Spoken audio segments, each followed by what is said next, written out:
दोस्तों, दुनिया की सारी बड़ी स्पेस एजेंसी इसरो के चंद्रयान-3 के लॉन्च को देखकर पूरी तरह से हैरान हो गई हैं। उन्हें विश्वास ही नहीं हो रहा कि सिर्फ 10 से 20 साल पुराना ये प्रोजेक्ट सक्सेसफुली अंतरिक्ष में परफॉर्म कर रहा है। खुद अमेरिका हैरान है और नासा अब इसरो को बड़ा ऑफर देने वाला है, क्योंकि पिछले महीने पीएम मोदी जब अमेरिका गए थे तब उन्होंने एक आर्टेमिस नाम का एक एकॉर्ड साइन किया था। भारत 27वां देश बन गया है जिसने आर्टेमिस एकॉर्ड को साइन किया है, क्योंकि यह अब किसी से छुपी नहीं है कि भारत स्पेस इंडस्ट्री में 4th रैंक पर है। पहला है अमेरिका, दूसरा है रूस, जिन्होंने शीत युद्ध में अपनी तनातनी के चक्कर में अपनी स्पेस टेक्नोलॉजी को इतनी ज़्यादा एडवांस कर लिया है, और तीसरे नंबर पर आता है चीन और चौथे नंबर पर है हमारा भारत। दोस्तों, चंद्रयान-3 की सफलता को देखते हुए इसरो को कभी भी नासा एक बड़ा ऑफर दे सकता है। हम पहले ही आर्टेमिस एकॉर्ड में शामिल हो चुके हैं, लेकिन अब आपके मन में सवाल आ रहा होगा कि ये आर्टेमिस मिशन है क्या।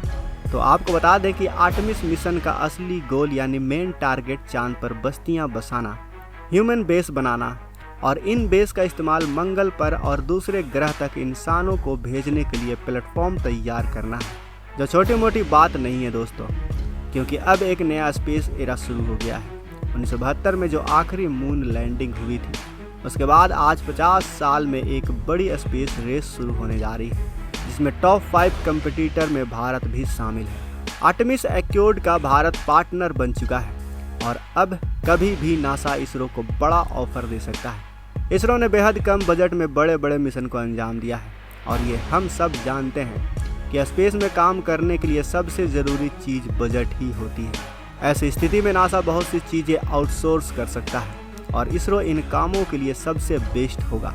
उन कॉन्ट्रैक्ट को उठाने के लिए, उसके साथ जुड़ने के लिए आपको बता दें कि प्राइवेट स्पेस एजेंसी है, उनको भी अमेरिका इनवाइट कर चुका है। नासा जो चांद पर आर्टेमिस मून मिशन भेजने वाला है ताकि वहां पर इंसानी बस्तियां बसाई जा सके, और इसमें स्पेस एक्स पहले ही नासा के साथ शामिल हो चुका है। तो ऐसे में दुनिया में इतना बेहतरीन परफॉर्मेंस देने वाला, बेहद कम बजट में बड़े बड़े मिशन को अंजाम देने वाला, चांद पर पानी की खोज करने वाला और चांद में एटमॉस्फेयर का पता लगाने वाला इसरो को नासा कैसे नहीं अपने साथ शामिल करता। दोस्तों, चलिए अब समझते हैं आर्टेमिस मून मिशन क्या है।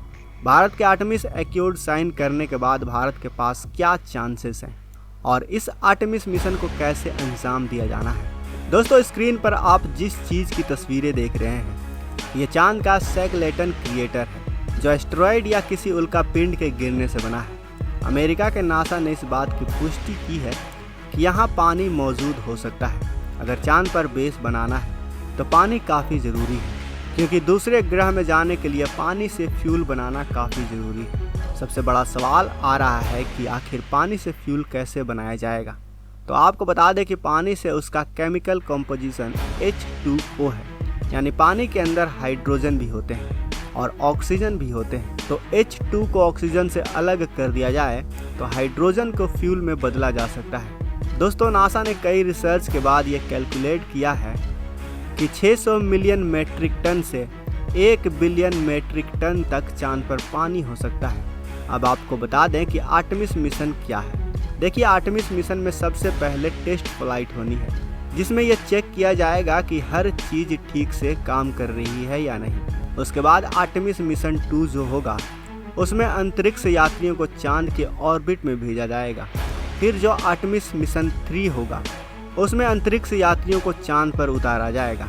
अब आपको बताते हैं कि चांद पर बस्तियां कैसे बसाई जाएंगी। तो देखिए दोस्तों, अर्थ के बाहर बेस बनाना, इंसानों के लिए बस्ती बसाना काफ़ी मुश्किल का काम है। चांद का वातावरण काफ़ी खतरनाक है, इसीलिए तो जो 1970 की जो स्पेस टेक्नोलॉजी थी, उसमें नासा ने चांद पर सबसे पहले अनमैन्ड मिशन भेजे थे, ताकि ये पता लगाया जा सके कि कैसे स्पेस क्राफ्ट से अंतरिक्ष यात्री लैंड करेंगे, उसके लिए क्या मॉड्यूल लगेगा और उतरने के बाद वापस पृथ्वी पर कैसे आएंगे। इस चीज़ को टेस्ट करने के लिए 3 चरणों में मिशन किए गए थे। उसमें जो सबसे पहले अनमैन्ड मिशन था, अपोलो 4, 5, 6, इसमें टेक्नोलॉजी को टेस्ट किया गया था। रॉकेट सही से काम कर रहा है कि नहीं, ऑर्बिटर काम कर रहा है कि नहीं, और क्या लैंडर पर भरोसा किया जा सकता है। जब ये सारी टेक्नोलॉजी चेक हो गई, तब अपोलो 7, 8, 9 और 10 भेजे गए थे। उसमें इंसान थे जिसमें वो चांद की परिक्रमा करके वापस आ गए थे। और इसके बाद जब उन्होंने अपोलो 11 मिशन भेजा तब जाकर चांद पर अंतरिक्ष यात्रियों ने अपना कदम रखा। और ठीक इसी तरह आर्टेमिस मिशन में भी होने वाला है।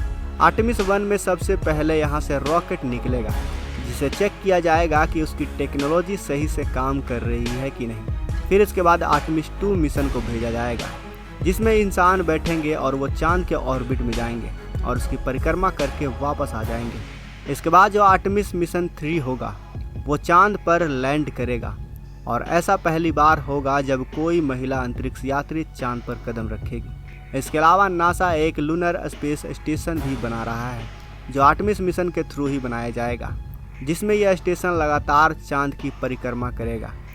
जैसे हमारी धरती के चक्कर इंटरनेशनल स्पेस स्टेशन लगाता है, ठीक वैसे ही ये भी लगाएगा, लेकिन ये उससे छोटा होगा और इस पर कोई भी अंतरिक्ष यात्री नहीं होगा। लेकिन भविष्य में जब चांद पर बेस बनाया जाएगा तब शायद इसमें अंतरिक्ष यात्री को भेजा जाए। तो इस पूरे लूनर स्पेस स्टेशन और आर्टेमिस मिशन में कई सारी कंपनियां शामिल हो रही हैं। इसमें भारत का इसरो भी एक बड़ी कंपनी बन सकता है, जिसका इन मिशन में काफ़ी बड़ा योगदान भी हो सकता है। दोस्तों, इस मिशन को काफ़ी कम बजट में करने के लिए हमारा इसरो काफ़ी सहायता कर सकता है, क्योंकि हमारा इसरो इसी चीज़ के लिए तो फेमस है पूरी दुनिया में। दोस्तों, भारत के इसरो ने अपनी कड़ी मेहनत से खुद को ब्रांड बना लिया है, इतना ऊंचा नाम किया है लगातार सैटेलाइट और रॉकेट को लॉन्च करके। और उसके सक्सेस रेट को देखते हुए, सफलता को देखते हुए नासा कभी भी आर्टेमिस मिशन में शामिल कर सकता है। अब बस उस दिन का इंतज़ार है जिस वक्त हमारा चंद्रयान 3 चांद पर सॉफ्ट लैंडिंग करेगा और इसरो भारत का नाम और भी ऊंचा कर देगा। तो दोस्तों, इसरो के लिए, हमारे चंद्रयान 3 के लिए इस वीडियो को लाइक करना और अपने दोस्तों के साथ शेयर करना तो बनता है कि नहीं बनता है दोस्तों, आप ही खुद सोच कर देखिए। बाकी अगर आपका दिल चाहता है तो कमेंट बॉक्स में लव यू इसरो भी आप लिख सकते हैं। मिलते हैं अगले वीडियो में। जय हिंद।